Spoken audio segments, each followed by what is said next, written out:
Kami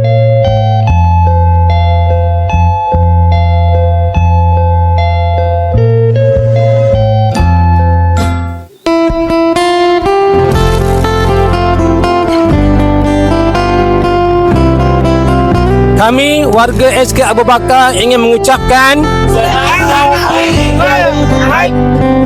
maaf zahir dan batin. Bismillahirrahmanirrahim. Saya mengambil kesempatan ini untuk mengucapkan selamat Hari Raya Aidilfitri, maaf zahir dan batin kepada semua warga sekolah SK Abu Bakar. Sekian, Assalamualaikum warahmatullahi wabarakatuh.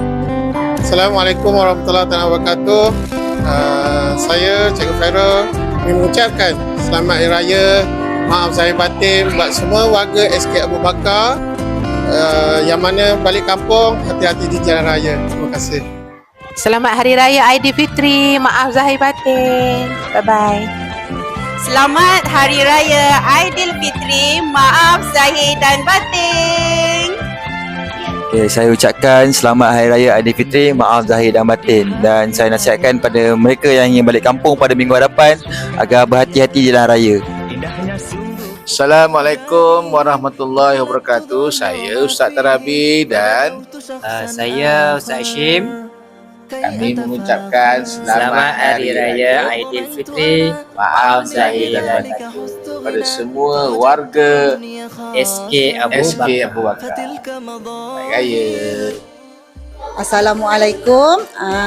Cikgu Sazita ucapkan selamat Hari Raya, maaf zahir batin kepada semua warga SK Abu Bakar dan pada semua warga SK Abu Bakar yang memandu pulang ke kampung, berhati-hati dan jangan lupa anak-anak murid semua buat kerja sekolah yang diberikan.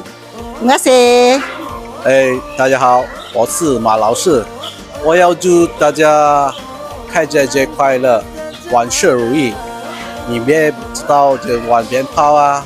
OK， 再见。 Pada yang pulang ke kampung, berhati-hati di jalan raya dan kami mengucapkan Selamat Hari Raya Aidilfitri, maaf zahir dan batin. Selamat Hari Raya untuk kawan-kawan semua. Selamat Hari Raya Aidilfitri, maaf zahir batin. Okay, Assalamualaikum warahmatullahi wabarakatuh. Saya Cik Gafi ingin mengucapkan selamat menyambut Hari Raya Aidilfitri, maaf zahir dan batin. Yang balik kampung, hati-hati, sayangilah orang yang tersayang. Bye-bye. Selamat Hari Raya.